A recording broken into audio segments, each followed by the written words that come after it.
Hello friends, मैं आपके लिए एक नया रजिस्ट्रेशन नोटिफिकेशन है गवर्नमेंट का। जो एमएसएमई रजिस्ट्रेशन था वो अब कैंसिल हो चुका है। तो आपको मैं बता दूं कि ये 1 जुलाई 2020 से आपको चेंजेस करने पड़ेंगे आपके एमएसएमई रजिस्ट्रेशन में।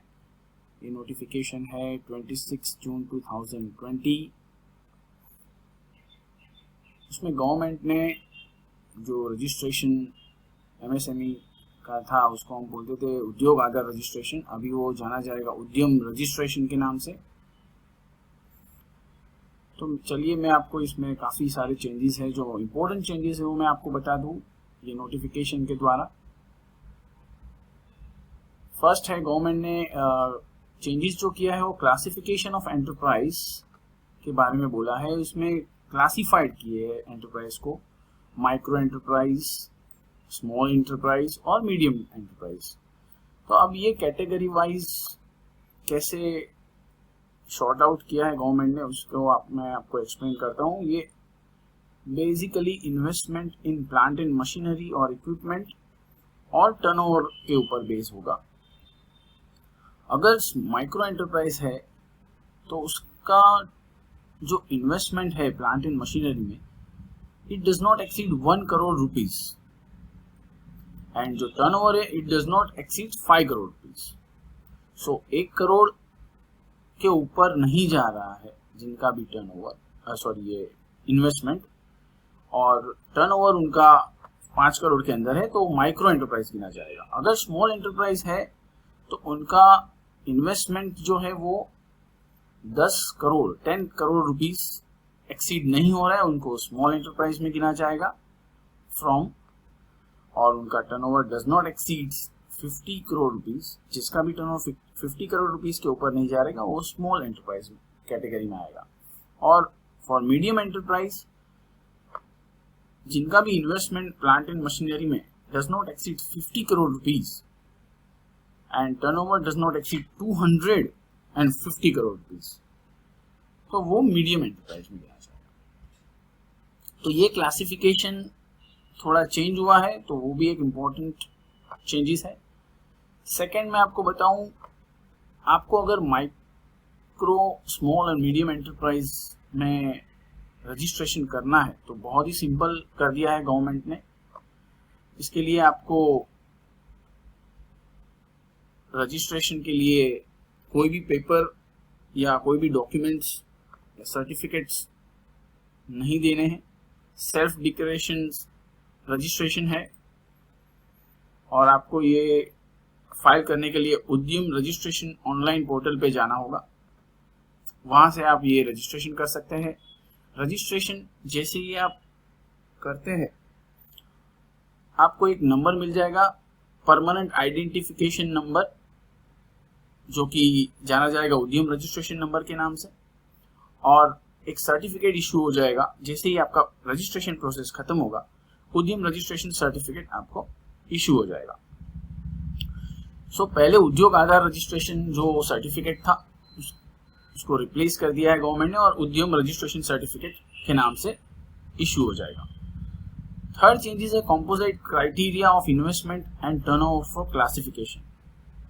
अभी यहाँ पे क्राइटेरिया जो है कंपोजिट है समझो, तो कंपोजिट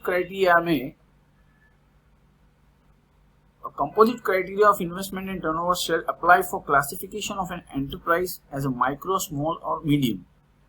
कंपोजिट क्राइटेरिया जो हमने ये ऊपर जो क्लासिफिकेशन देखा था ये एंटरप्राइज के लिए, वो अगर कंपोजिट है, किसी का इन्वेस्टमेंट और किसी का टर्नओवर देखना है, तो अभी यहाँ पे गवर्नमेंट ने ceiling limits, if an enterprise crosses ceiling limit, अगर कोई एंटरप्राइज का टर्नओवर जब रजिस्ट्रेशन ले रहे हैं तभी क्राइटेरिया कुछ और था, अगर रजिस्ट्रेशन लेने के बाद 1 साल में या साल के बीच में अगर क्राइटेरिया चेंज हो जाता है, कैटेगरी चेंज हो जाती है, जैसे कि इन्वेस्टमेंट जो डिक्लेयर किया था उससे इन्वेस्टमेंट बढ़ जाता है, तो वो ऑटोमेटिकली नेक्स्ट कैटेगरी में अपडेट हो जाएगा उसका रजिस्ट्रेशन। हाँ, ये एक नया चेंजेस है, ये क्राइटेरिया जो है ऑटोमेटिकली टर्नओवर या आपका जो भी इन्वेस्टमेंट है वो चेंज होगा, उसका आप डिक्लेरेशन ऑनलाइन करेंगे और वो ऑटोमेटिकली अपडेट होता जाएगा। दूसरी बात मैं आपको बता दूं कि जो भी यूनिट्स है जिसके भी पास परमानेंट अकाउंट नंबर है और जीएसटी नंबर है, वो अभी जितने भी यूनिट्स है वो एक collectively treated as a one enterprise गिना जाएगा। हाँ, यहाँ पे एक इंपॉर्टेंट बात बताऊंगा कि ये collectively treated as a one enterprise means आपके सारे जो भी यूनिट्स है जिसके भी जीएसटी नंबर थे वो एक कलेक्टिवली एक एंटरप्राइज गिना जाएगा, ये स्मॉल एंड मीडियम एंटरप्राइज के लिए। सेकेंड, अभी एक fourth, calculation of investment in plant and machinery और इक्विपमेंट। अब ये कैलकुलेशन कैसे किया जाएगा? जो भी कैलकुलेशन ऑफ इन्वेस्टमेंट है प्लांट एंड मशीनरी और इक्विपमेंट का, वो डायरेक्टली आईटीआर के प्रीवियस ईयर जो आपने फाइल किया है इनकम टैक्स रिटर्न, उसके साथ लिंक होगा, तो वो बेस पे आपका कैलकुलेशन गिना जाएगा।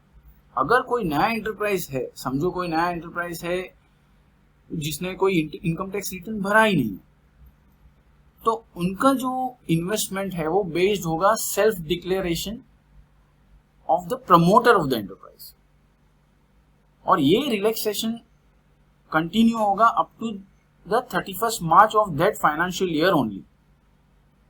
जैसे ही उनका फर्स्ट आईटीआर फाइल हो जाएगा तब तक ही ये डिक्लेरेशन वैलिड होगा।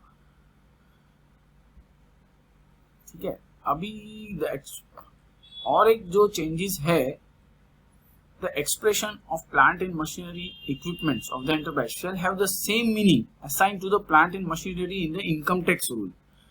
जो भी आप प्लांट एंड मशीनरी और इक्विपमेंट आप वहां पे डिक्लेयर कर रहे हो, मैंने बताया था वो डायरेक्टली लिंक होगा इनकम टैक्स आईटीआर के साथ, तो वो रूल के बेस के हिसाब से ही वो इनकम टैक्स में प्लांट एंड मशीनरी और इक्विपमेंट जो आपने डिक्लेयर किया है वो यहाँ पे गिना जाएगा।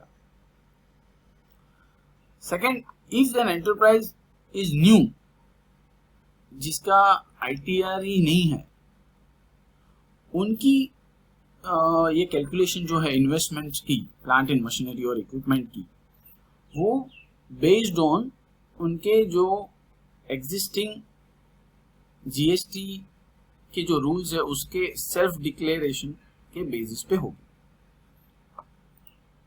ठीक है, फिफ्थ है कैलकुलेशन ऑफ टर्नओवर। टर्नओवर कैसे कैलकुलेट करेंगे? एक्सपोर्ट ऑफ गुड्स और सर्विसेज शेल बी एक्सक्लूडेड, मतलब एक्सपोर्ट्स का जो भी गुड्स और सर्विसेज और बोथ वो एक्सक्लूड किया जाएगा ये कैलकुलेशन करने के लिए, for the purpose of classification. आप कौन से कैटेगरी में पढ़ते हो वो टाइम पे आपको एक्सपोर्ट का टर्नओवर एक्सक्लूड करना है। Information as regards its turnover and exports turnover for an enterprise shall be linked to the Income Tax Act or the GST। जो भी इंफॉर्मेशन है टर्नओवर के और एक्सपोर्ट टर्नओवर के वो लिंक करना है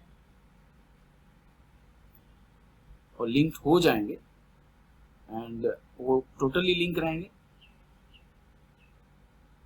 The turnover related figures of such enterprise which do not have PAN will be considered on self declaration basis for a period up to 31st March 21 and thereafter PAN and GST shall be mandatory।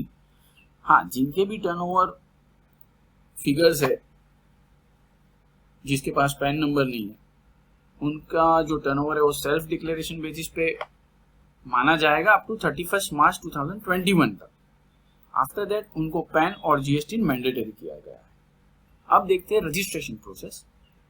C, registration आपको करना है उद्यम registration portal पे जाके, उसके लिए कोई भी फी नहीं है, फी एकदम फी नहीं है, और आधार नंबर के ऊपर से ये उद्यम रजिस्ट्रेशन आपको प्रोवाइड किया जाएगा।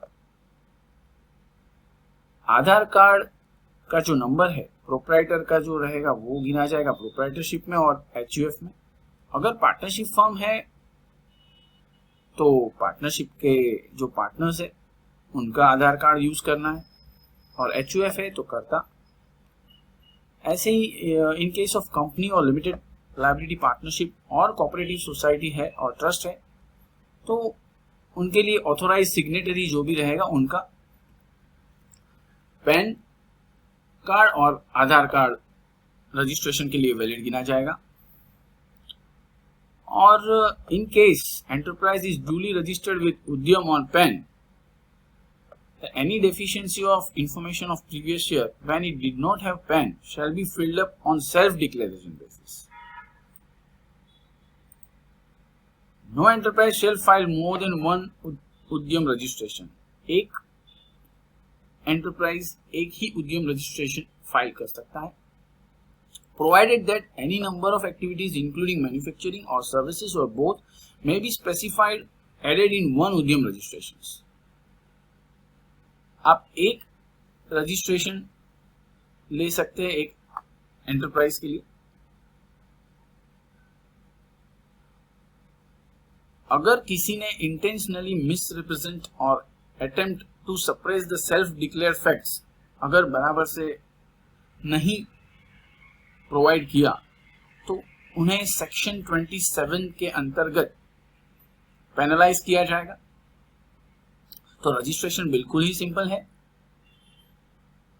रजिस्ट्रेशन ऑफ एग्जिस्टिंग एंटरप्राइज, अब ये एग्जिस्टिंग एंटरप्राइज के लिए रजिस्ट्रेशन कैसे है, क्या एप्लीकेबिलिटी है? तो यहाँ पे गवर्नमेंट ने डिक्लेयर किया है कि जो भी एग्जिस्टिंग रजिस्टर्ड है अंडर ईएम पार्ट 2 और यूएएम, उनको वापस रजिस्ट्रेशन करना होगा उद्यम रजिस्ट्रेशन पोर्टल पे जाके ऑन और after the first day of July 2020। Clearly mention है, all the enterprises registered till June 2020 shall be reclassified in accordance with this notification. नए नोटिफिकेशन के हिसाब से उनको रिक्लासिफाइड किया जाएगा जो भी एंटरप्राइज जून 2020 तक ऑलरेडी रजिस्टर्ड है। The existing enterprise registered prior to 31st June 2020 shall be continue up to the period of 31st मार्च 2020। मतलब जो भी एग्जिस्टिंग रजिस्ट्रेशन, जो भी उद्योग आधार रजिस्ट्रेशन है, उनको मार्च 2020 तक ही उनका रजिस्ट्रेशन वैलिड गिना जाएगा। अगर वो अपडेट नहीं करते तो वो रजिस्ट्रेशन कैंसिल हो जाएगा। और जो भी enterprises registered with any other organisations shall be registered itself under the उद्यम रजिस्ट्रेशन, उनको उद्यम रजिस्ट्रेशन के अंतर्गत रजिस्टर्ड किया जाएगा। अब यहां देखते हैं updation of information and transition period in classification. ये एक इंपॉर्टेंट पैराग्राफ है, आपको मैं बता दूं। इसमें समझना है कि number shall be updated it's information online on self declaration basis।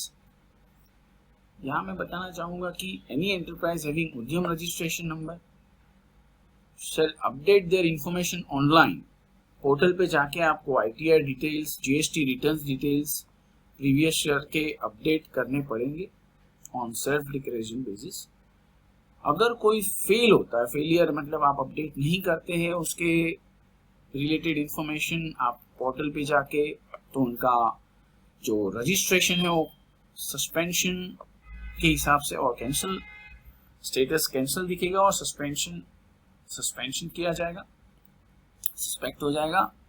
Based on the information furnished, जो भी इंफॉर्मेशन आपने ITR और GST के रिटर्न्स के रिलेटेड आप देंगे, वो हिसाब से आपका क्लासिफिकेशंस जो आपका एंटरप्राइज है उसको दिया जाएगा और वो अकॉर्डिंगली अपडेट हो जाएगा। तो ये एक बड़ी अनाउंसमेंट है गवर्नमेंट की। और जो इम्पोर्टेंट है वो ये जो भी बेनिफिट्स है चेंज स्टेटस के, वो इफेक्ट होगा 1 अप्रैल फाइनेंशियल ईयर। मतलब कि आपका जो भी अपडेट है, आपके ITR के रिलेटेड जो भी इंफॉर्मेशन या GST रिटर्न्स के रिलेटेड आप इंफॉर्मेशन जो उद्यम आधार ये रजिस्ट्रेशन पोर्टल पे आप अपलोड करेंगे और उसके बेस पे आपको जो क्लासिफिकेशन आपकी कैटेगरी बनेगी, जो 3 कैटेगरी है, medium, small medium and micro, तो तीनों कैटेगरी आपकी बनेगी और इंफॉर्मेशन के बेस पे। पर जो चेंज होगा वो 1 अप्रैल से ही इफेक्टिव होगा पोर्टल पे, ये है। था। तो ये अब 9th पॉइंट जो बचा है, facilitation and grievance redressal of enterprise. Grievance cell redressal cell बनाया हुआ है गवर्नमेंट ने। सिंगल विंडो सिस्टम है जो कि काफ़ी क्वेरीज रहेगी जो उद्यम रजिस्ट्रेशन के रिलेटेड, सिंगल विंडो सिस्टम से सॉल्व की जाएगी। सो ये भी एक अच्छा गवर्नमेंट का हेल्पफुल पॉइंट है। सो ये था पूरा मेरा वीडियो रिलेटेड टू नए जीएस ये एमएसएमई रिलेटेड रजिस्ट्रेशन के बारे में, जो कि अब चेंज होकर उद्यम रजिस्ट्रेशन हो चुका है। तो ये वीडियो काफ़ी हेल्पफुल रहा रहेगा, और ऐसे ही नए वीडियो हेल्पफुल रहे तो मेरे चैनल को सब्सक्राइब कर दीजिए ताकि नए अपडेट्स मैं आपको देते रहूं। Thank you very much for watching my video.